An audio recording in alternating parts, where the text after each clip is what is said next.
નમસ્કાર દર્શક મિત્રો, મહામંથનમાં આપનું સ્વાગત છે। હું છું અંકુર રાવલ। દેશના રાષ્ટ્રપિતા ગાંધીજી માનતા હતા કે સાચું શિક્ષણ તે જ છે જેના માધ્યમથી બાળકોની આધ્યાત્મિક, બૌદ્ધિક, શારીરિક શક્તિઓનો વિકાસ થાય। પરંતુ ગાંધીજીનો આ મત ત્યારે જ સાકાર થઈ શકે જ્યારે એક શિક્ષક હોશિયાર અને કાબિલ હોય। તો મહાન શિક્ષક ચાણક્યએ એવું કહ્યું છે કે શિક્ષક કભી સાધારણ નહીં હોતા। હવે આજે વાત કરવી છે શિક્ષણ અને શિક્ષકની। આજે શિક્ષક દિને કેટલાક શિક્ષકો હજુ પણ પોતાના કામના ભારણને લઈને અસંતુષ્ટ છે। તો ક્યાંક શિક્ષકો પર વધારે પડતું દબાણ થતું હોવાના પણ આરોપ છે। ક્યારેક શિક્ષકોની કસોટી લેવાનું આયોજન થાય છે તો ક્યારેક તેમને વિવિધ કામગીરીમાં જોતરી દેવામાં આવે છે। ત્યારે શિક્ષકોની કઈ માંગણીઓ છે, શિક્ષકો સાથે શું ખરેખર ન્યાય થઈ રહ્યો છે, વર્તમાન સમયમાં શિક્ષકોની સ્થિતિ કેવી છે, શિક્ષકો પર કામના કયા કયા ભારણ છે, આ સહિતના સવાલો પર છે આજનું મહામંથન મારી સાથે।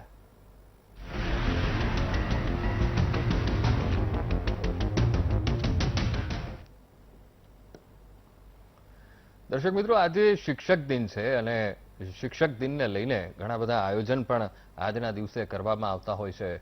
તમને કદાચ ખ્યાલ પણ હશે, શાળામાં શિક્ષક દિન ખૂબ જ રંગે જંગે પણ ઉજવાતો હોય છે, જેમાં વિદ્યાર્થીઓને શિક્ષકની ભૂમિકા ભજવવાનું કહેવામાં આવે છે અને વિદ્યાર્થીઓ બખૂબી રીતે, કારણ કે પોતાના જે ટીચર્સ હોય, પોતાના જે સર હોય તેને જોઈને અનુસરતા હોય છે આ વિદ્યાર્થીઓ। તેઓ કેવી રીતે ભણાવે છે આ બે જ રીતે જે તે વિષયના જે શિક્ષક હોય એ જ રીતે વિદ્યાર્થીઓ ભણાવતા હોય છે। એટલે મારું કહેવું એવું છે કે શિક્ષકોનું જે અનુસરણ હોય છે તે તેના વિદ્યાર્થીઓ ખૂબ જ રીતે એક કહેવાય કે એ ગ્રાસ્પ કરતા હોય છે। ત્યારે ખૂબ જ મહત્વનો મુદ્દો આજે લીધો છે કે વર્તમાનમાં શિક્ષકોની સ્થિતિ શું છે, કારણ કે સાથે સાથે એ પણ અહીંયા સવાલ એ થઈ રહ્યો છે કે શિક્ષકોને કેટલું કામ આપવામાં આવે છે, કારણ કે શિક્ષણનું કામ તો શિક્ષકો કરી જ રહ્યા છે, બખૂબી રીતે કરી રહ્યા છે, પણ સાથે સાથે બીજા બધા કામ પણ તેની પાસેથી કરાવવામાં આવે છે। સાથે આજે એક ખૂબ જ દુઃખદ ઘટના એ બની છે કે આજે ગીર સોમનાથમાં એક શિક્ષકે આપઘાત કરી લીધો છે। આ ખૂબ જ દુઃખદ ઘટના, કારણ કે આજે શિક્ષક દિન અને એ શિક્ષકને આજે આપઘાત કરવો પડ્યો છે। ખૂબ જ ગંભીર ઘટના બની છે। બીજી વસ્તુ એ છે કે શિક્ષણમાં ભ્રષ્ટાચાર પણ એટલો જ થઈ ગયો છે, કારણ કે પ્રાથમિક શાળાઓમાં પુસ્તકોની માંગ થતી હોય એ ઓનલાઈન થતી હોય છે અને શાળા 100 સેટની માંગણી કરે અને ગાંધીનગરથી 75 સેટ મોકલાય છે, બાકીના 25 સેટ માટેના રૂપિયા ક્યાં ઉધારી દેવાતા હોય છે, આ અહીંયા સૌથી મોટો સવાલ ઉભો થઈ રહ્યો છે। હવે ઘણા બધા શિક્ષકો આ યુગના અત્યારની જનરેશનની જો વાત કરીએ, ઘણા પ્રેક્ટિકલ પણ થઈ ગયા છે। તમે સમજી જ રહ્યા હશો કે હું પ્રેક્ટિકલ શબ્દનો ઉપયોગ કેમ કરી રહ્યો છું, અને ઘણા શિક્ષકો હજુ પણ એના ધારા ધોરણને અનુસરીને ચાલી રહ્યા છે કે પહેલાનું જે કહેવાતું હતું કે શિક્ષણનો ધર્મ છે, એ શિક્ષણ આપવું એનો ધર્મ છે, અને હાલમાં એવા પણ ઘણા બધા શિક્ષકો છે કે જે પોતાનો ધર્મ બખૂબી રીતે નિભાવી રહ્યા છે। ગીર સોમનાથ જિલ્લાની જ વાત કરીએ, એક શિક્ષક જેમણે રાષ્ટ્રપતિ એવોર્ડ પણ તેમને મળી ચૂક્યા છે। કોરોના કાળ ચાલ્યો અને કોરોના કાળમાં એ સ્કૂલમાં વિદ્યાર્થીઓ ઘટવા માંડ્યા તો સ્કૂલ બંધ કરી દેવામાં આવી। હવે સ્કૂલ બંધ થઈ ગઈ તો એ શિક્ષક જેમને રાષ્ટ્રપતિ એવોર્ડ તેમને મળ્યા છે એમને ફાજલ જાહેર કરી દેવામાં આવ્યા। હવે શિક્ષક તો બેકાર બન્યા, પણ જેવી એ સ્કૂલ બંધ થઈ તો બીજી બધી જે પ્રાઇવેટ સ્કૂલો હતી એમાંથી એમને ઓફર આવવાની શરૂ થઈ ગઈ કે તમે અમારી સ્કૂલ જોઈન કરો, કારણ કે એ શિક્ષકની ભાવના ખૂબ ઉચ્ચ હતી કે મારે મારા ધર્મને બજાવવો છે, મારા વિદ્યાર્થીઓનું, મારા રાષ્ટ્રનું નિર્માણ કરવું છે। જે રીતે ગાંધીજીએ મત વ્યક્ત કર્યો હતો એ જ રીતે મારે આ શિક્ષણ વ્યવસ્થાને આગળ વધારવી છે। પણ એમણે પસંદગી એવી કરી, એક ગામડાની સ્કૂલની ઉપર તેમણે પસંદગી ઉતારી, એક ખંડેર હાલત એક સ્કૂલની, અને ત્યાંથી એમણે અત્યારે વિદ્યાર્થીઓને ભણાવવાનું ચાલુ કર્યું છે। ત્યારે વર્તમાનમાં શિક્ષકોની સ્થિતિ કેવી છે, આજનો શિક્ષક સાધારણ કેટલો છે, આજના શિક્ષણ વ્યવસ્થામાં કેટલા પડકારો શિક્ષકોને છે, આ તમામ વિગતો ઉપર આજે મહામંથન કરવાનું છે। અને આપણી સાથે જોડાયા છે અશોક પટેલ, શિક્ષણવિદ, સાથે ફાલ્ગુનીબેન વ્યાસ, એવોર્ડ વિનિંગ શિક્ષક છે, વડોદરાથી જોડાયા છે, નરેશ શાહ, પ્રમુખ ઓલ ગુજરાત વાલી મંડળ, તેઓ પણ આપણી સાથે જોડાયા છે। ડોક્ટર કિરીટ જોશી શિક્ષણવિદ છે, આપણી સાથે જોડાયા છે. રાકેશ ઠાકર, પ્રચાર મંત્રી, રાષ્ટ્રીય શૈક્ષિક મહાસંઘ, તેઓ આપણી સાથે જોડાયા છે. તમામે તમામ મહાનુભાવોનું વીટીવી ન્યૂઝ પર ખૂબ ખૂબ સ્વાગત. સૌથી પહેલા જોશી સાહેબ, આપની પાસે આવીશ. અત્યારની વર્તમાન પરિસ્થિતિની જો વાત કરવામાં આવે તો શિક્ષકો પણ એટલા જ પ્રેક્ટિકલ થઈ ગયા છે. આજે શિક્ષક દિન છે, વર્ષોથી રંગેચંગે શિક્ષક દિનની ઉજવણી સ્કૂલોમાં કરવામાં આવતી હોય છે. તો આજે વર્તમાન સ્થિતિમાં શિક્ષકોની પરિસ્થિતિ શું છે? સૌથી પહેલા તો વીટીવી ચેનલના માધ્યમથી શિક્ષણના પવિત્ર વ્યવસાય સાથે સંકળાયેલ તમામ કર્મચારીગણને, શિક્ષક મિત્રોને શિક્ષક દિનની શુભેચ્છા પાઠવું છું. આપનો પ્રશ્ન બહુ અગત્યનો છે. હું વ્યક્તિગત રીતે હંમેશા એવું માનું છું કે શિક્ષણ જેવો પવિત્ર અને ઉત્તમ વ્યવસાય, એને સેવા કહી શકાય, અન્ય વ્યવસાયો કે સેવાઓની સાપેક્ષમાં એક પણ નથી. એ એક જ ઉત્તમમાં ઉત્તમ છે. જ્યારે શિક્ષણના વ્યવસાયમાં આપણે જોડાઈએ છીએ ત્યારે સમાજને, રાષ્ટ્રને કંઈક અર્પણ કરવાના ભાવ સાથે આપણે જોડાતા હોઈએ છીએ. શિક્ષક અને સમાજ એ બંને એકબીજાની પાસા છે, સહયોગી પાસા છે. સમાજ શિક્ષકને પૂરક બને છે, શિક્ષક સમાજને બને છે, અને શિક્ષક થકી જ સમાજનું ઘડતર થાય છે, શિક્ષક થકી જ રાષ્ટ્રનું ઘડતર થાય છે, શિક્ષક થકી જ બાળકોમાં ચારિત્ર્ય ઘડતર થાય છે, શિક્ષક થકી જ બાળકોને ભાવિ જીવનમાં આવનારા સમસ્યાઓ, પ્રશ્નો હલ કરવાની ક્ષમતા કેળવાય છે. ત્યારે એ શિક્ષક સન્માનીય હતા, સન્માનીય હશે, સન્માનીય છે અને સન્માનીય રહેશે. પણ હું એમ કહીશ કે પહેલાની સાપેક્ષમાં આજે ક્યાંક આમાં ઓટ આવી છે, અને એ ઓટ આવી છે ત્યારે શિક્ષકે પણ ક્યાંક આત્મનિરીક્ષણ કરવાની જરૂર છે, પણ સામે સમાજ અને સરકારે પણ કંઈક વિચારવાની જરૂર છે. આજે એવું બન્યું છે કે શિક્ષણની સ્વતંત્રતા ક્યાંક છીનવાઈ રહી છે, સમાજ દ્વારા પણ અને સરકાર દ્વારા પણ. શિક્ષણના પ્રયોગો જાતે કરવાના હોય, શિક્ષણ ઉપર નિયંત્રણો ન હોઈ શકે, શિક્ષણની જે સુવિધાઓ આપવાની એમાં પણ ક્યાંક કચાશ છે. ત્યારે શિક્ષકે પણ વિચારવાનું રહ્યું કે સમાજ અને રાષ્ટ્ર આપણા ઉપર આટલો બધો વિશ્વાસ મૂક્યો છે, બાળકો આપણને સોંપી દે. બાળકને માતા તો માત્ર જન્મ આપે છે, પણ જ્યારે શાળામાં દાખલ કરવા માટે માતા પિતા આવે છે ને, ત્યારે શિક્ષકની આંખ સામે આંખ મિલાવીને બહુ જ કૃતજ્ઞતાથી જોવે છે કે ગુરુજી, આ મારા બાળકનું જીવન હું આપને સોંપું છું. કેટલી મોટી જવાબદારી આપી દીધી. અને એ જવાબદારી આપે છે ત્યારે આપણી એક જવાબદારી બની જાય છે, શિક્ષકોની જવાબદારી, કે બાળકને મારે કયા માર્ગે લઈ જવો. હા, વિદ્યા ચોક્કસ આજે શિક્ષકો આપી રહ્યા છે, પણ હું વ્યક્તિગત એવું બોલી રહ્યો છું કે સદવિદ્યાનો ક્યાંક અભાવ છે. બાળકોમાં જે કૌશલ્યો કેળવવા જોઈએ, બાળકોમાં જે નૈતિકતા કેળવવી જોઈએ, બાળકોમાં જે પ્રમાણિકતા કેળવવી જોઈએ, બાળકોમાં જે કરુણાભાવ, સંવેદના વિકસાવવી જોઈએ, એનો ક્યાંક અભાવ છે. હા, આજે પણ આપણા રાજ્યમાં કેટલીક સંસ્થાઓ એવી છે, જેમ કે સણોસરાની વાત કરીએ, દક્ષિણામૂર્તિની વાત કરીએ, આવી ઘણી બધી એવી કેટલીક સંસ્થાઓ છે કે જે આ કામ કરી રહી છે. આવી સંસ્થાઓને તો આપણે પ્રોત્સાહન આપવું જોઈએ, એમાં મદદરૂપ થવું જોઈએ. પણ આ જ કામ આપણે ઘણા બધા શિક્ષકો પણ કરી શકે, અને આપણા રાજ્યમાં આજે પણ આવા શિક્ષકો આપણને જોવા મળશે, પણ એને બહાર લાવવાની જરૂર છે. આપણે એમને અનુસરવાની જરૂર છે, એમને મદદ કરવાની જરૂર છે, એવું હું માનું છું. બિલકુલ. આપણી સાથે અશોકભાઈ પટેલ પણ આપણી સાથે જોડાયા છે. અશોકભાઈ, ચાણક્યએ કહ્યું છે કે શિક્ષક કભી સાધારણ નહીં હોતા, પણ આજનો શિક્ષક અસાધારણ કેટલો? આ સૌથી મોટો સવાલ આજના પરિપ્રેક્ષ્યમાં ઉભો થઈ રહ્યો છે.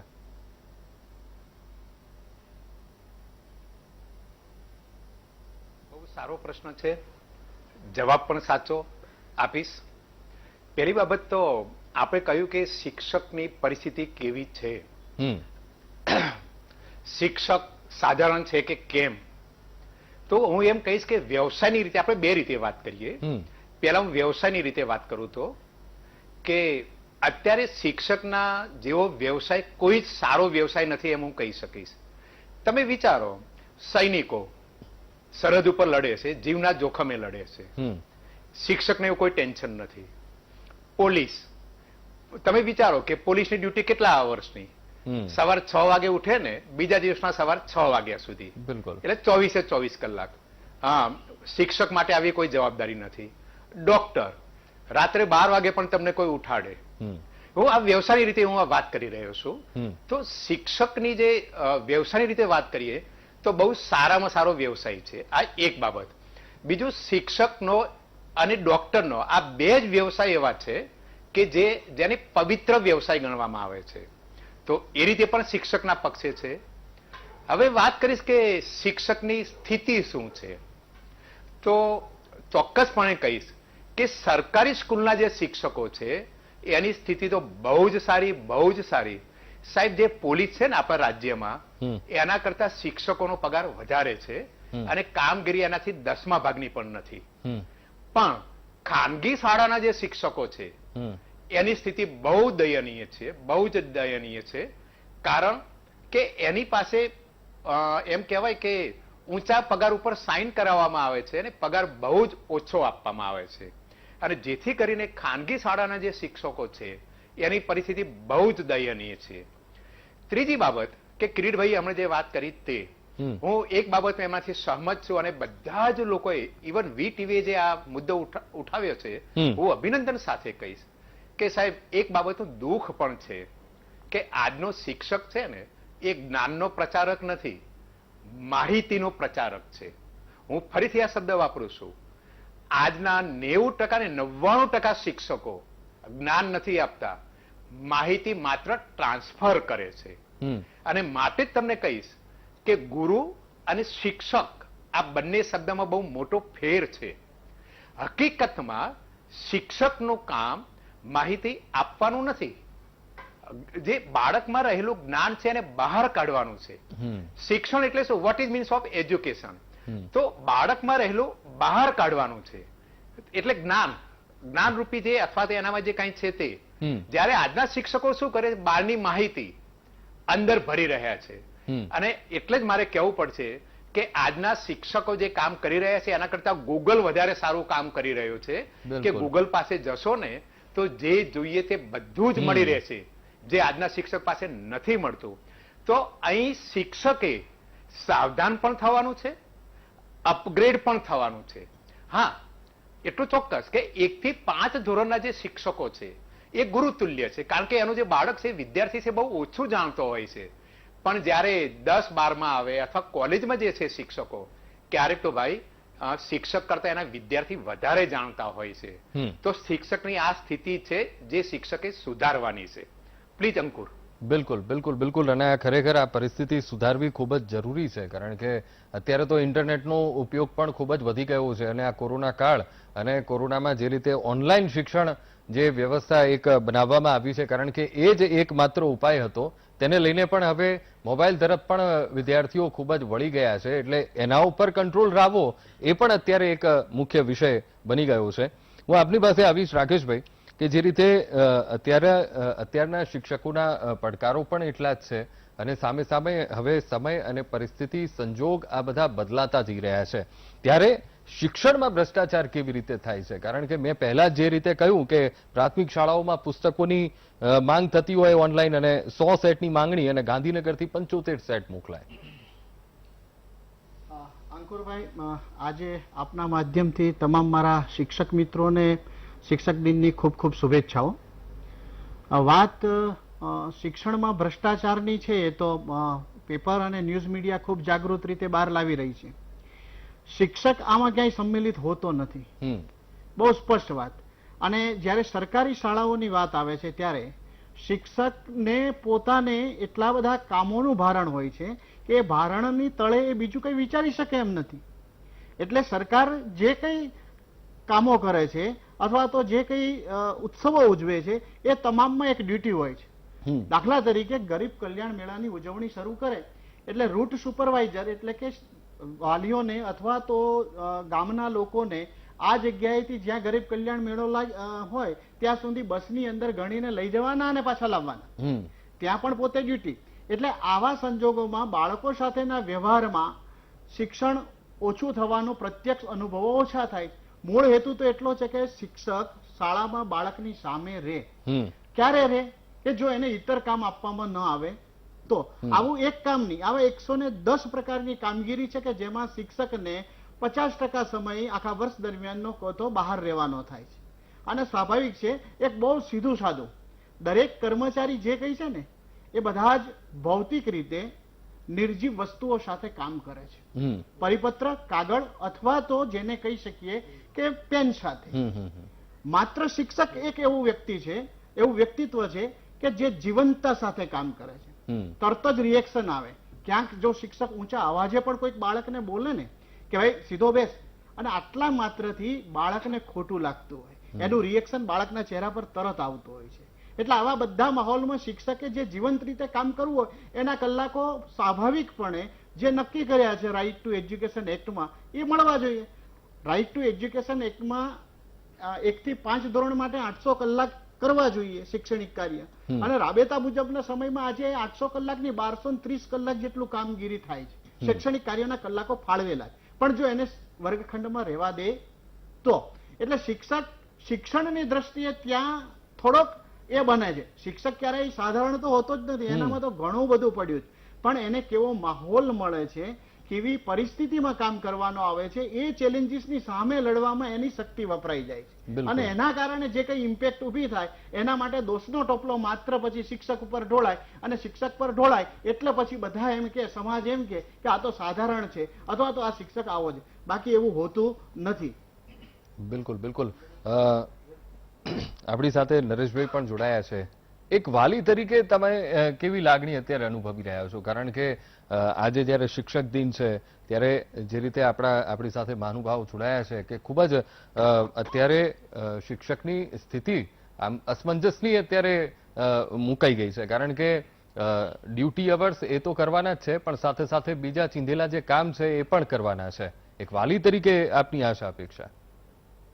આજના શિક્ષક દિન નિમિત્તે ઓલ ગુજરાત વાલી મંડળ તરફથી સર્વ શિક્ષકોને નમસ્કાર, અભિનંદન કે ગુજરાતમાં એક સારું શિક્ષણ આગળ લઈ જવાનું કામ સરકારી હોય કે પ્રાઇવેટ સ્કૂલો હોય, એ કામ બાળકને ઘડતર આપવાનું ને સમાજમાં એને ઉદાહરણ તરીકે એક ઘડતર કરીને સમાજને જે બાળક આપે છે એ સમાજમાં જઈને એ બાળક ક્યાં ડોક્ટર થાય, વકીલ થાય, આર્મીમાં જાય, અલગ અલગ જગ્યાએ અલગ અલગ ક્ષેત્રોમાં એ બાળક જતો હોય છે ને જ્યારે એની કારકિર્દીની કેડીએ શરૂઆત કરતો હોય છે. પણ જ્યારે મા બાપને જન્મ આપવાની વાત છે, પણ જ્યારે મા બાપ એને આંગળી પકડીને નર્સરીથી સ્કૂલમાં મૂકે છે તો સંપૂર્ણ જવાબદારી એ મા બાપની હોતી નથી, પણ એ શિક્ષકની હોય છે.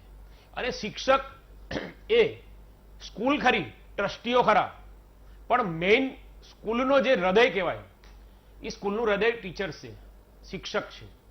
શિક્ષક નહીં હોય તો સ્કૂલની અંદર ભણતર જે આપવાની વાત છે કે વિદ્યાર્થી હોય તો મેઇન પાસું મારી દ્રષ્ટિએ જો શિક્ષણની અંદર સૌથી મહત્વનું જો પાસું હોય તો એ શિક્ષક છે. કેટલાય વર્ષોથી શિક્ષકો પાસેથી જે રીતે ટ્રાન્સફરોમાં આજે તમે સરકારી ને પ્રાઇવેટ શિક્ષકોની જે વાત છે એમાં બહુ જ ફરક છે. બધા મારી આગળ બી જરા મહેમાનોએ કીધું, પણ બહુ જ આસમાન જમીનનો ફરક છે.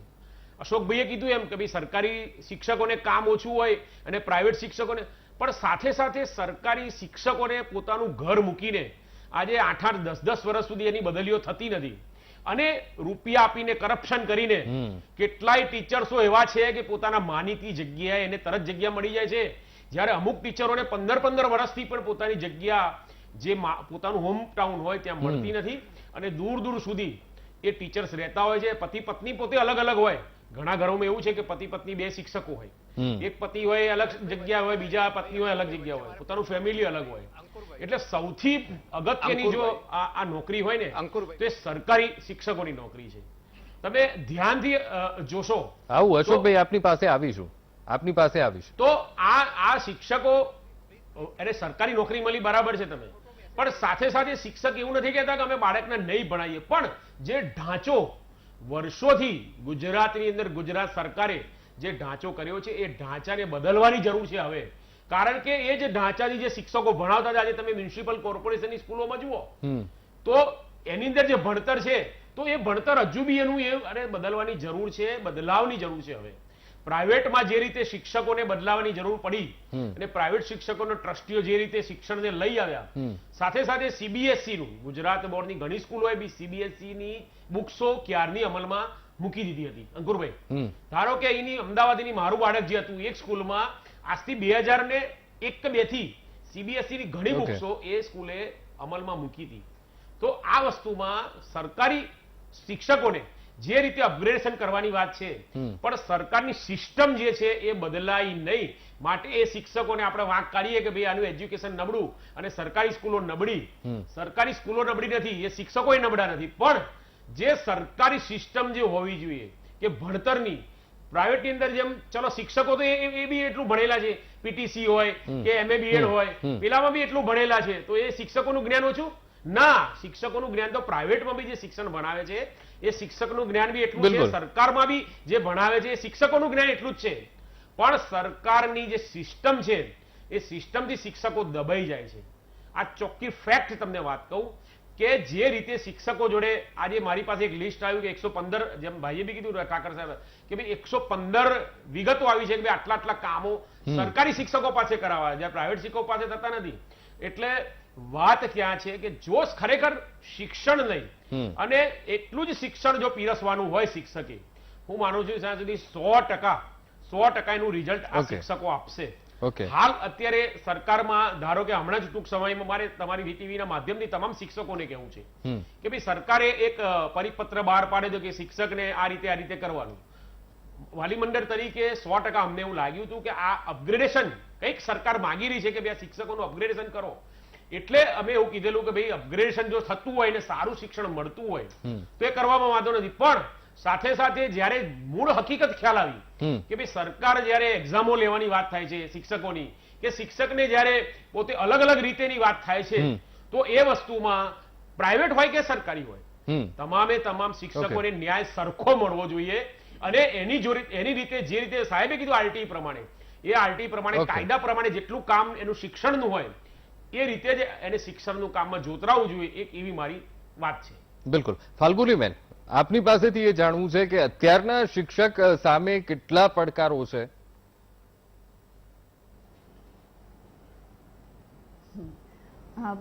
સૌ પ્રથમ તો બધાને હું શિક્ષક છું એટલે હું સર્વ શિક્ષકોને હેપી ટીચર્સ ડે વિશ કરી રહી છું. અને થેન્ક યુ કે મને આ તમે ચાન્સ આપ્યો છે બોલવાનો. તો શિક્ષક છે એટલે શિક્ષકને તો અત્યારે એવું છે કે શિક્ષક એ બધા જ પડકારનો સામનો કરવા માટે સક્ષમ જ છે. સરકાર પણ એવું જ માને છે કે શિક્ષક એ સર્વગુણ સંપન્ન છે, એ મલ્ટી ટેલેન્ટેડ છે.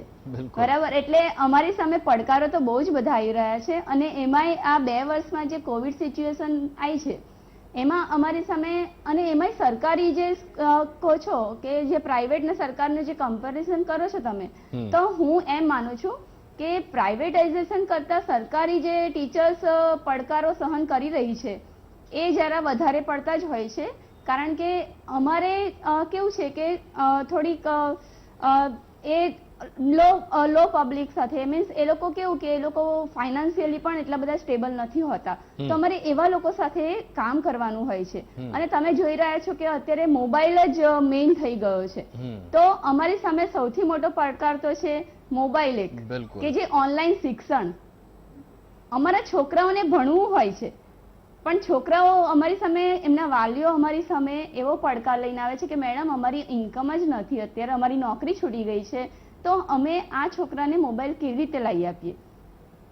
પણ અમે એ પડકારને પણ અમે સહન કર્યો છે કે ના, અમે એ રીતે છોકરાઓને હેલ્પફુલ થયા છે કે ચલો આ છોકરાની પાસે નથી તો અમે એને બીજા સાથે કોન્ટેક્ટ કરીને એની સાથે માઇક્રોસોફ્ટ ટીમ દ્વારા અમે શિક્ષણ આપ્યું છે. અમે કોઈ પણ એવો છોકરો નથી કે જેને અમે શિક્ષણ ના આપ્યું હોય, જેની પાસે નથી એની પાસે અમે લોકો ત્યાં એમની ઘરે જઈને શેરી શિક્ષણ તરીકે પણ અમે ભણાયા છે. અને બીજા પડકારો તમે કહેવા જાઓ તો અમે 2 વર્ષમાં રેશન કાર્ડની ડ્યુટી કરી છે, અમે સર્વેક્ષણની ડ્યુટી કરી છે, અને વચ્ચે વચ્ચે બીએલઓની ડ્યુટી તો આવતી જ હોય છે. એટલે કહે છે કે સરકારી શિક્ષકોની નોકરી, તો સરકારી શિક્ષકોની નોકરી અત્યારે સૌથી અઘરી બની ગઈ છે. બિલકુલ. તો પણ અમે એ બધા જ પડકારો સહન કરીએ છીએ અને અમે એને સક્ષમ બનાવીએ જ છીએ.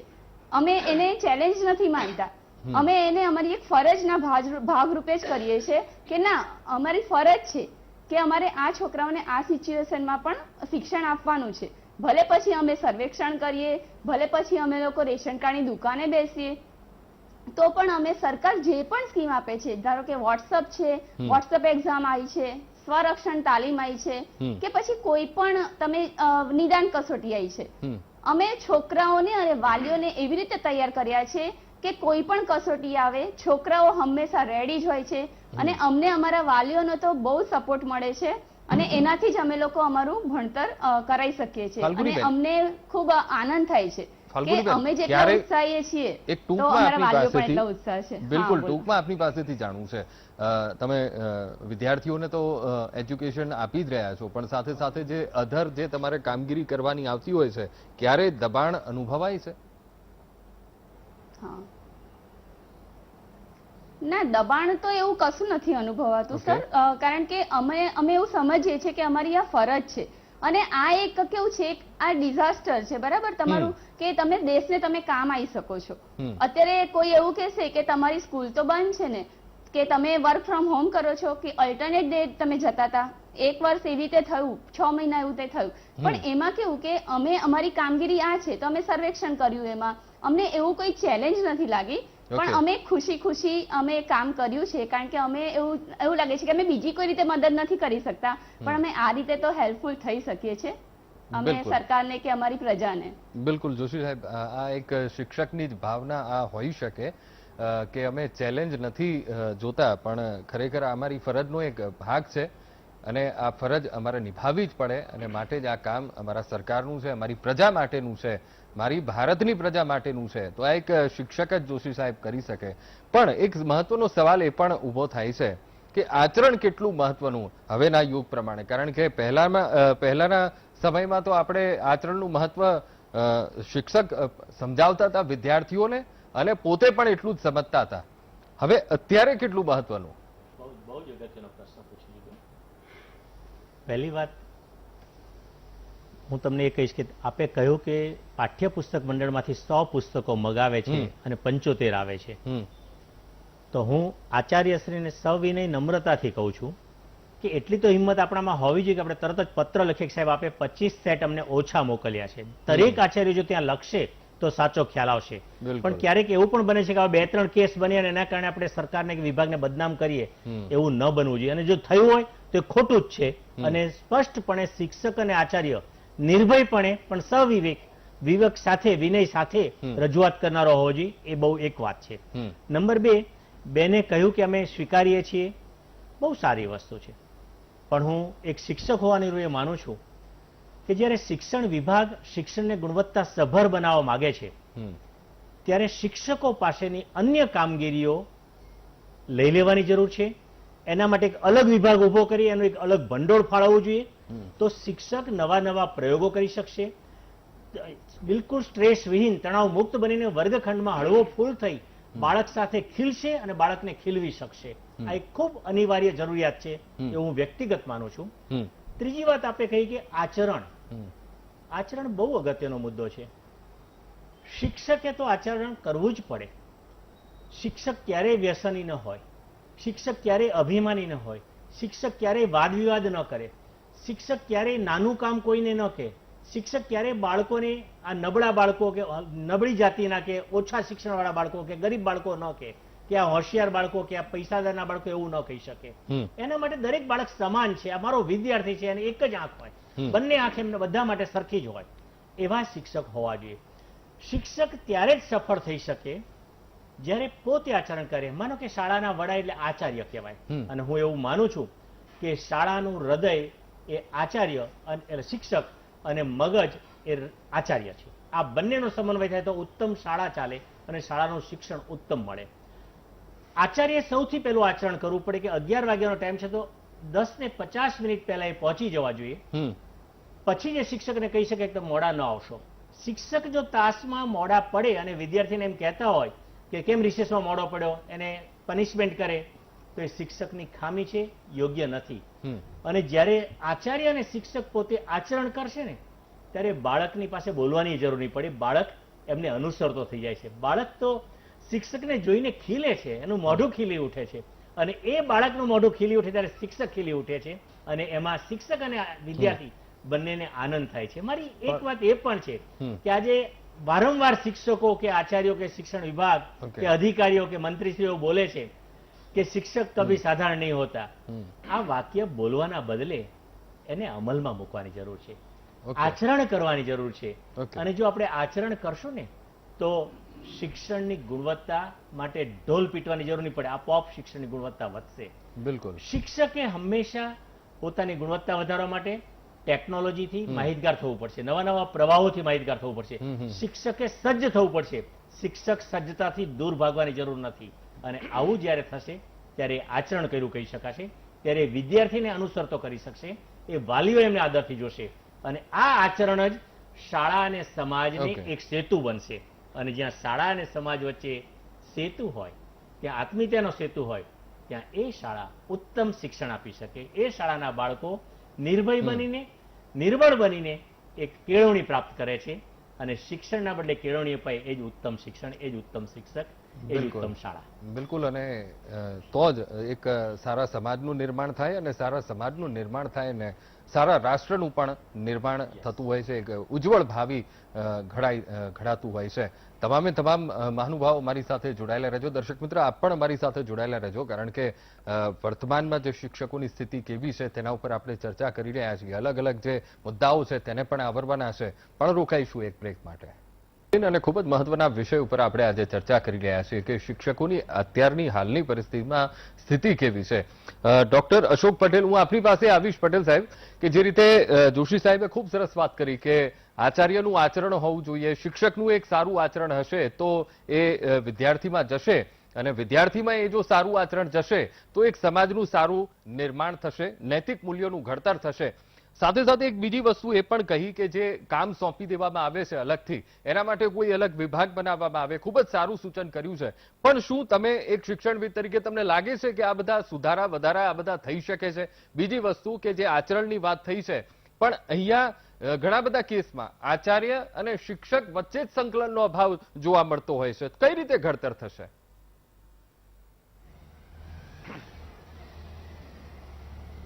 અંકુરભાઈ, બહુ સાચી બાબત છે. 3 બાબત લઈશ. એક તો વચ્ચે જ્યારે નરેશભાઈ વાત કરતા હતા ત્યારે મેં અટકાવવાનો પ્રયત્ન કરેલો. એમાં થોડો એક દોષ હતો. એમને એવું કહ્યું કે બદલીઓમાં ભ્રષ્ટાચાર ચાલી રહ્યો છે અત્યારે.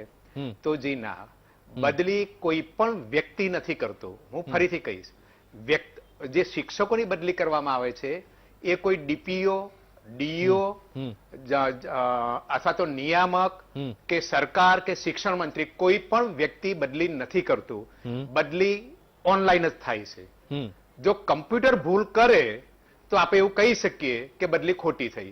હવે તમે નક્કી કરો કે કમ્પ્યુટર ભૂલ કરે કે ન કરે. એટલે મારો કહેવાનો મિનિંગ છે કે હા, પહેલા બદલીઓ મેન્યુઅલી થતી હતી, અત્યારે બદલીઓનો કેસ. એટલે મોદી સાહેબ, નરેન્દ્ર મોદી વડાપ્રધાન સાહેબે પણ જો કોઈ શિક્ષકની બદલી કરવી હોય તો સ્પેશિયલ કેસમાં કરવી પડે, એનું કારણ આપવું પડે, પછી જ બદલી થઈ શકે. બાકી બદલી ન થાય એટલે બદલીઓમાં ભ્રષ્ટાચાર થાય છે, એ વાત ખોટી. એક બાબત.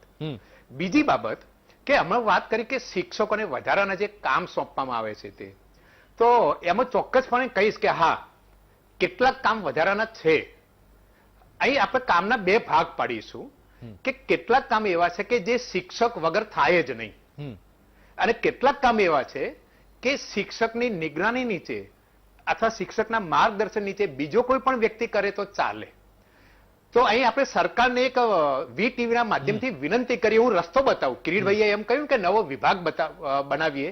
અરે, વિભાગ બનાવ્યા સિવાય પણ એનો રસ્તો હું બતાવીશ કે શિક્ષક જ્યારે કામ કરે છે ત્યારે કોઈ પણ એક્સ્ટ્રા કામ શિક્ષક મફત નથી કરતો. એના એક્સ્ટ્રા પૈસા સરકાર ચૂકવે જ છે. આ બરાબર સમજજો. પગાર ઉપરાંત વધારાના કામ માટેના વધારાના પૈસા સરકાર ચૂકવે જ છે. તો આવા કામ જે તે ગામના ગ્રેજ્યુએટ થયેલા ઉમેદવારને આપવામાં આવે. જે તે ગામમાં ગ્રેજ્યુએટ થયેલો ઉમેદવાર છે, કેન્ડિડેટ છે, એને આપો તો પેલાની બેકારી પણ ઓછી થશે અને શિક્ષકના કામનું ભારણ પણ ઓછું થશે. તો આ એક મુદ્દો સરકારને ફરીથી હું કહીશ કે પ્લીઝ વિનંતી, હા, કામ શિક્ષકને સોંપો, પણ શિક્ષકને એવું કહો કે ભાઈ આ કામ તારે કરવાનું નથી. તો ગામના ભણેલા કોઈ છોકરો છે, 10મું 12મું જેવું કામ છે એ પ્રમાણે કોઈ વ્યક્તિને તું સોંપ, અને અમે જે પૈસા આપીએ છીએ તો એ છોકરાને કે દીકરીને તું આપી દેજે. તો ત્યાં શિક્ષકોનું કામનું ભારણ ઓછું થશે. આ બેસ્ટ રસ્તો છે મારી દૃષ્ટિએ.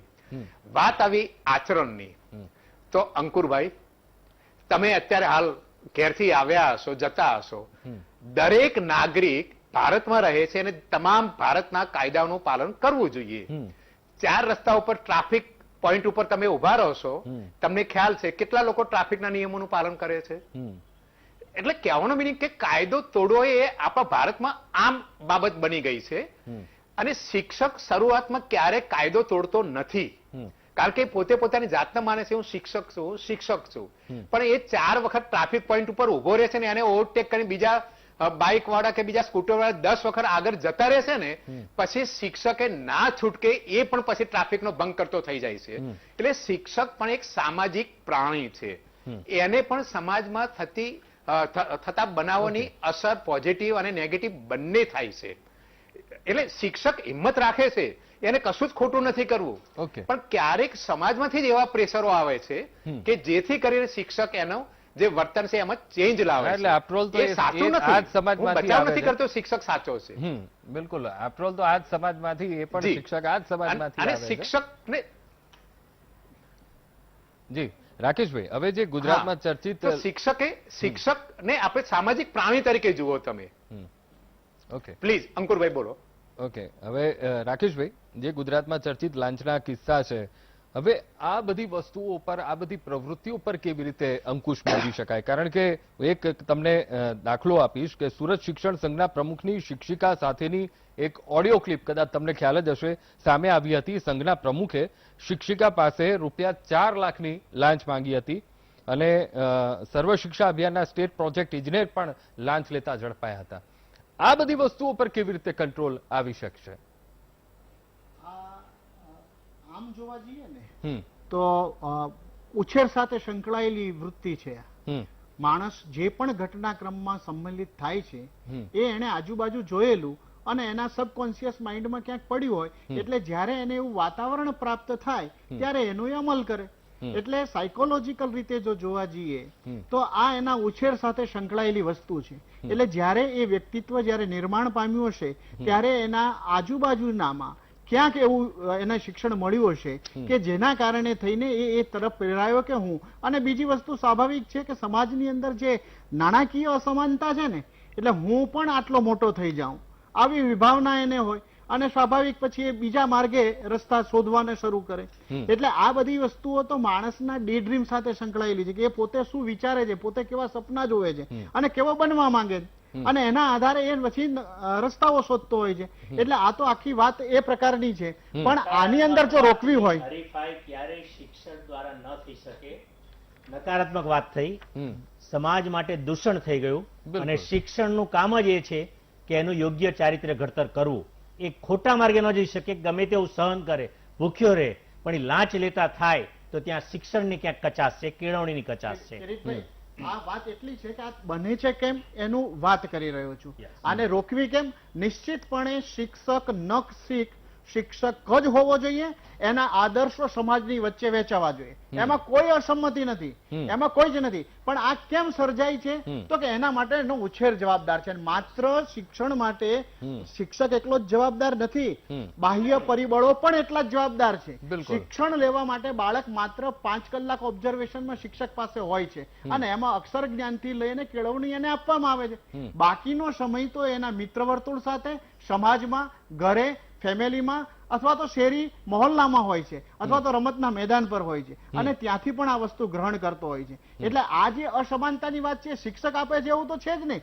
શિક્ષક તો નક્ષિક આજે એમાં નિમિત્ત બનતો નથી, પણ શું થાય કે સમાજની પરિસ્થિતિ એ નિર્માણ થઈ તો એને દબાવવું પડે છે, એ મૌન ધારણ કરે છે ત્યારે. અને એટલે જ કહું છું કે શિક્ષક ક્યારેય જેમ કહેવાય ને કે કોઈના પર અંગુલી નિર્દેશ ના કરે, સંઘર્ષને ટાળતો હોય છે. એટલે એ એના તરફ આંખ આડા કાન કરે કે ભાઈ જે થયું ચલો એને છોડો, આપણે એક નવો માર્ગ કરો, નવું શિક્ષણ શીખવો. એટલે જયારે શિક્ષકની વાત શિક્ષણ સંદર્ભની આવે છે ત્યારે તો એ પોતાનો આદર્શ બધાની વચ્ચે મૂકે જ છે, એમાં કોઈ બેમત નથી. ઓકે, નરેશભાઈ, કેટલા બદલાવ હવે જરૂરી છે? કારણ કે અત્યારના પરિપ્રેક્ષ્યમાં, કારણ કે જે કોરોના કાળ પહેલાની પરિસ્થિતિ અલગ હતી અને હવે પરિસ્થિતિ આખી અલગ થઈ ગઈ છે, તો કેવા બદલાવ હવે આપણી આ શિક્ષણ વ્યવસ્થામાં જરૂરી એક વાલી તરીકે તમને લાગી રહ્યા છે? ગુજરાતના શિક્ષણને ખરેખર આપણો જે નંબર સરકારી આંકડાઓ પ્રમાણે ગુજરાતનું શિક્ષણ કોઈ 14મો કર્મ, કોઈ 15મો કર્મ, કોઈ 16મો કહે છે, કોઈ તો એ કર્મ આપણે ધીરે ધીરે નીચે શિક્ષણનું સ્તર સુધારવું હોય, હું માનું છું ત્યાં સુધી હવે સમગ્ર ગુજરાતના અને બહારના બી રાજ્યોમાં જે રીતે સ્થાનિક બોર્ડ, ધારો કે આપણું ગુજરાત બોર્ડ છે તો એમાં બી CBSEની ઘણી પુસ્તકો એ બોર્ડની અંદર ઇન્ક્લુડિંગ થઈ અંદર આવી, એટલે હવે સિલેબસ જે નવા કોર્સિસો, જે નવું જ્ઞાન, જો સરકારી શિક્ષકોને હું માનું છું ત્યાં સુધી સૌથી જવાબદારી હવે જો આવશે તો શિક્ષકો ઉપર આવશે. પ્રાઇવેટ સ્કૂલોની સામે સરકારી સ્કૂલોની અંદર જવા માટેના બાળકો, જે અત્યંત મોંઘવારી, બે મા બાપ કમાય ત્યારે જ એ બાળક ભણી શકે એવી અત્યંત કારમી મોંઘવારીમાં હજુ દિવસે ભૂસકે ને ભૂસકે મોંઘવારી પુષ્કળ વધતી જાય છે, શિક્ષણ મોંઘું થતું જાય છે, ત્યારે પ્રાઇવેટાઇઝેશનના જે બાળકો હવે સરકારી તરફ વળ્યા છે, સરકારી સ્કૂલો તરફ વળ્યા છે. સૌથી વધારેમાં વધારે જો જવાબદારી આવશે તો સરકારી સ્કૂલોની આવશે, સરકારી શિક્ષકોની આવશે, અને એ શિક્ષકો એવા સજ્જ થવાની જરૂર છે. પ્રાઇવેટની જેમ જ આપણે પણ હવે સરકારી સ્કૂલોમાં બાળકને એક ઉદાહરણ રૂપે કે જેટલું રિઝલ્ટ પ્રાઇવેટ સ્કૂલોનું આવે છે એટલું જ હવે સરકારી સ્કૂલોનું આવે. સાથે સાથે હું તમામ શિક્ષકો અને સરકારી સ્કૂલોના જે બી હોય શિક્ષક સંઘો, એ શિક્ષક સંઘોને મારે વિનંતી છે કે જે રીતે પ્રાઇવેટાઇઝેશનની જે સ્કૂલો જે ફેસિલિટીથી અને જે રીતે ચાલે છે એ જ રીતે સરકારમાં બી ફંડ ઓછું નથી. સર્વ શિક્ષા અભિયાનનું ફંડ આજે 1500 થી 2000 કરોડ રૂપિયાનું ગુજરાતનું છે. એટલે એવું નથી પ્રાઇમરી જ ખાલી 1 થી 8 ધોરણમાં 2000 કરોડ રૂપિયા વાપરવામાં આવે છે સ્કૂલો પાછળ, તો આટલા વર્ષોથી આ રૂપિયા ગયા ક્યાં? તો એ મારું એક જ કહેવું છે કે હવે સરકારી સ્કૂલોના તમામ શિક્ષકો કે સરકારી સ્કૂલના સંઘોએ હવે શિક્ષણને કોઈ પણ જાતનું ચલાયા વગર સરકારનું જે ફંડ છે એ ફંડને પૂરેપૂરું શિક્ષણમાં વપરાય. અને હવે તો પ્રાઇવેટના છોકરાઓ બી શિક્ષણ સરકારીમાં આવી ગયા છે, તો એ છોકરાઓ હવે દિન પર દિન વધે તો હું માનું છું કે ગરીબ બાળકોને અથવા તો અમીર બાળકો, જે મધ્યમ વર્ગના બાળકો છે, એમને સરકારી સ્કૂલમાં આમાં સંકોચ ના થાય અને એને પોતાને થાય કે નહીં, હું પ્રાઇવેટની સરકારી સ્કૂલમાં જ ભણીશ અને સરકારી સ્કૂલમાં ભણીને જ હું એક સારો કેળવણી કરીને બહાર એક સારા વિદ્યાર્થી તરીકે બહાર આવીશ. તો ફરીથી VTVના માધ્યમથી સરકારની જેટલી બી ગ્રાન્ટ છે એ સરકારી સ્કૂલોમાં સારામાં સારી ગ્રાન્ટ અને સારામાં સારા રૂપિયા વાપરવામાં આવે છે. એ તમામ ગ્રાન્ટ વચ્ચે ખવાય નહીં અને એ છેક છેવાડાના વિદ્યાર્થી સુધી જાય અને એની ફેસિલિટી પૂરેપૂરી થાય અને સિલેબસ સાથે નવું શિક્ષણ એક પદ્ધતિસર નવું જો સરકારી સ્કૂલોમાં થાય, હું મારો જો શિક્ષણનું સ્તર અને શિક્ષણનો નંબર જે આપણે અત્યારે 12, 13 ને 15 કહીએ છીએ ને 100% 5મો ક્રમે આવી જશે. બિલકુલ. અને હવે ધીમે ધીમે નરેશભાઈ એ ટ્રેન્ડ પણ હવે કદાચ શરૂ થઈ ગયો છે, કારણ કે કોરોના કાળ પછી આપણે જોઈ જ રહ્યા છીએ કે હવે પ્રાઇવેટ સ્કૂલોની જગ્યાએ હવે વાલીઓ પ્રાઇવેટ સ્કૂલમાંથી ઉઠાઈને હવે સરકારી સ્કૂલમાં એડમિશન લેવા માટે તૈયારી કરી રહ્યા છે. બિલકુલ. બહુ સારી સ્કૂલો અને સ્કૂલ ઓફ એક્સિલન્સમાં તમે જુઓ, સારી સ્કૂલ આજે 90 જેવી સ્કૂલો આખા ગુજરાતમાં. બિલકુલ. તમને એમ લાગશે કે આ સરકારી સ્કૂલ છે. બિલકુલ. ખરેખર ગુજરાત એક પ્રગતિ તરફ મને લાગે છે કે જઈ રહ્યું છે. બિલકુલ. અને એ વ્યવસ્થા પણ હવે ઊભી થઈ જ રહી છે અને દેખાઈ પણ રહ્યું છે. ફાલ્ગુનીબેન, હવે સરકારી શાળા કેટલી અપડેટ, કારણ કે કોરોના કાળ પછીની સ્થિતિ અને હવે એક આ ટ્રેન્ડ પણ હવે આવી રહ્યો છે, કારણ કે પ્રાઇવેટ સ્કૂલમાંથી બાળકોને વાલીઓ હવે ઉપાડી રહ્યા છે અને હવે સરકારી સ્કૂલમાં એડમિશન અપાવી રહ્યા છે, કારણ કે હવે ઇન્ફ્રાસ્ટ્રક્ચર પણ સામે મળી જ રહ્યું છે. કેટલી અપડેટ? સરકારી સ્કૂલ એમાં હું તો મારી સ્કૂલની જ વાત કરીશ. મારી સ્કૂલ એક્સલન્સ સ્કૂલમાં 2nd નંબરે છે અત્યારે.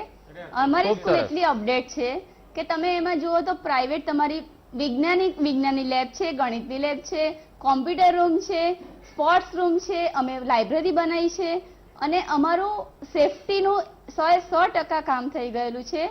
અમારી સ્કૂલ એક્સલન્સમાં છે એ પ્રમાણે બાળકો પણ અમારા હવે એક્સલન્સ બનવા માંડ્યા છે. બાળકોના વાલીઓ પણ એટલા ગર્વ અનુભવે છે કે હવે અમારા બાળકો આવી એક્સલન્સ સ્કૂલમાં ભણે છે. અને તમે કહો છો એ પ્રમાણે તો અત્યારે પ્રાઇવેટ સ્કૂલમાંથી 100 જેટલા બાળકો અમારી સ્કૂલમાં પાછા આવ્યા છે. એ અમારા માટે ખૂબ જ ગર્વની વાત છે. અત્યારે અમારી સ્કૂલની સંખ્યા છે 563. એ 563 સંખ્યા અમે લોકો હેન્ડલ કરી રહ્યા છીએ. એ અમારા માટે પડકારરૂપ જ છે, પણ અમને ખુશી થાય છે કે જેમને જરૂર છે પૈસાની, જે પૈસા ફી ભરી નથી શકતા, એ છોકરાઓને હવે વેલ્યુ ખબર પડી છે સરકારી સ્કૂલની અને એના વાલીઓ પણ હવે આવી જાય છે એડમિશન લેવા માટે. અને હવે તો એવું થશે ને એક્સલન્સ સ્કૂલનું કે તમારે ફોર્મ ભરવા પડશે કે તમારે આટલા પર્સન્ટેજ છે તો જ તમને સરકારી સ્કૂલમાં એડમિશન મળશે. અને એવી ઇમ્પ્રેસ અમે અમારી સ્કૂલની બનાવીશું જ.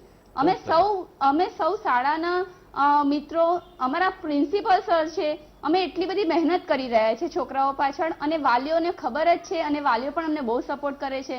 એટલે અત્યારે તો બહુ સરસ રીતે સરકારી સ્કૂલો અપડેટ થઈ જ રહી છે. અને એમાંય અમારી વડોદરાની કોર્પોરેશનની સ્કૂલો તો મને બહુ માન છે કે અમારા સર પણ બહુ સરસ કાર્ય કરી રહ્યા છે, બધા જ બહુ સરસ કાર્ય કરી રહ્યા છે. અમારા જે શાસનાધિકારી સર છે એ પણ એટલું બધું ધ્યાન આપે છે, એક સ્કૂલનું પર્સનલ ધ્યાન આપે છે. એટલે એ પ્રમાણે અમે જોવા જઈએ તો અમે અમારી જાતને નસીબદાર માનીએ છીએ કે અમે એક્સલન્સ સ્કૂલમાં છે અને બરોડામાં છીએ અમે લોકો. બિલકુલ બિલકુલ. એક વસ્તુ તમે અહીં કહી કે સરકારી સ્કૂલોની અંદર હવે ડીઈઓ ડીપીઓ અત્યાર સુધી સૌથી વધારે ડીઈઓ નું કામ સ્કૂલો ઉપરનું હતું, પણ ક્યાંક ઢીલાશ હતી. હવે સરકારે બહુ જ મજબૂતાઈથી ડીઈઓ ની ઉપર બી, જેમ કિરીટભાઈ જોશી સાહેબે કીધું કે કંઈક અલગ એક ફિલ્ડ ઉભું કરે, એમ ડીઈઓ ની ઉપર બી એક મોનિટરિંગ મૂકવા જેવું છે કે એક ડીઈઓ પર મોનિટરિંગ મૂકો તો એ ડીઈઓ ની રોજની કામગીરી શું ચાલે છે બિલકુલ એ ઉપર ખ્યાલ આવે. બિલકુલ જોશી સાહેબ, હવે પણ જે રીતે અત્યારે શિક્ષકની કામગીરી પણ ખૂબ જ વધી ગઈ છે, જવાબદારી પણ એટલી જ ખૂબ જ વધી ગઈ છે, તો તેમના જે પાયાના પ્રશ્નો છે, પાયાની માંગણીઓ છે, એના ઉપર પણ એટલું ધ્યાન દોરવું હવે ખૂબ જ જરૂરી બની ગયું છે. શું લાગી રહ્યું છે તમને? શિક્ષકોની પાયાની માગણીમાં તો હું જોઈશ તો ખાસ કરીને કેટલીક વહીવટી સમસ્યાઓ છે કે કેટલાક પગાર ધોરણોની માગણી છે. આ વસ્તુ હોઈ શકે. પગાર ધોરણો વધુ છે કે ઓછા છે એમાં હું નથી જતો, પણ હું વ્યક્તિગત રીતે એવું માનું છું કે શિક્ષક ક્યારેય સમયને પાબંદી ન હોય, કોઈ પણ સમયે શિક્ષણ આપવા માટે તૈયાર હોય. શિક્ષક ક્યારેય આર્થિક લાભો કે કોઈ નોકરી, કોઈ સ્ટેટસ માટે કે કોઈ નિમણૂકો માટે કે રાજકીય લાભ લેવા માટે ક્યારેય બંધાયેલા ન હોય. એટલે શિક્ષકોની સમસ્યાઓ ક્યારેક જે ઊભી થાય છે ને એ ક્યારેક કેટલાક નેતાઓ પોતાના લાભો લેવા માટે ઊભી કરતા હોય છે. બાકી 90% શિક્ષકો ઉત્તમ શિક્ષણ કરવા માટે પ્રયત્નશીલ હોય છે અને કરે છે. હા, ક્યાંક અન્યાય ચોક્કસ શિક્ષકોને થતો હોય છે, કોઈક વખત વહીવટી ખામીથી, ક્યાંક બદલીમાં, ક્યાંક નિમણૂકોમાં, પણ શિક્ષણ વિભાગ એના માટે જવાબદાર નથી. ક્યાંક એવી વહીવટી ત્રુટીઓ ઊભી થઈ છે કોઈક જગ્યાએ, એના કારણે પણ એ સમસ્યા હલ થઈ શકે. શિક્ષક હંમેશા સવિનય રજૂઆત કરી શકે અને સુસંસ્કૃત રીતે વાત કરે કે સાહેબ અમારી આ રજૂઆત છે ને આ કરવાની, પણ નિર્ભય બનીને કરે. પણ ડરીને આપણે આમ કરવું જોઈએ એવી વાત નહીં. ક્યારેક કહેવું પણ પડે કે સાહેબ આ રાતે અમે કામ ન કરી શકીએ, અમને દિવસે આપશો તો એ સારું. આ સમસ્યાઓ છે, એનાથી આપણે એમને મુક્તિ અપાવીએ તો એક ઉત્તમ કામ થશે એવું માનું છું અને બાળકોનું હિત જળવાશે. પણ શિક્ષકે બાળકને જ કેન્દ્ર સ્થાને રાખવા પડે. શિક્ષણનું કેન્દ્ર બાળક અને રાષ્ટ્ર જ હોવું જોઈએ એવું માનું છું. બિલકુલ બિલકુલ. અશોકભાઈ, ફાલ્ગુનીબેન, નરેશભાઈ, કિરીટભાઈ, રાકેશભાઈ, આપ મહાનુભાવો અમારી સાથે જોડાયા, ચર્ચા કરી, તે બદલ આપનો ખૂબ ખૂબ આભાર. તો સમયનો અભાવ છે, પણ વર્તમાન સ્થિતિમાં જે શિક્ષકોની સ્થિતિ છે તેના ઉપર આપણે ચર્ચા કરી, અને પણ આપણા થોડાક વ્યવહારમાં પણ આપણે સુધારો લાવવો એટલો જ જરૂરી છે. કારણ કે આજે જ ગીરગઢડાના થોડી પ્રાથમિક શાળાના શિક્ષકની જે આજે જે સમાચાર આવ્યા છે, આપઘાત કરવો પડ્યો છે, તે એક માનસિકતા પણ હવે આપણે બદલવી પડશે. અને સાથે સાથે જો એ માનસિકતા બદલીશું અને સારો વ્યવહાર, સુવ્યવહાર સાથે આગળ વધીશું તો ચોક્કસથી એક સારું એવું રાષ્ટ્ર નિર્માણ થશે. તો હાલ બસ આટલું જ. રજા આપશો. નમસ્કાર.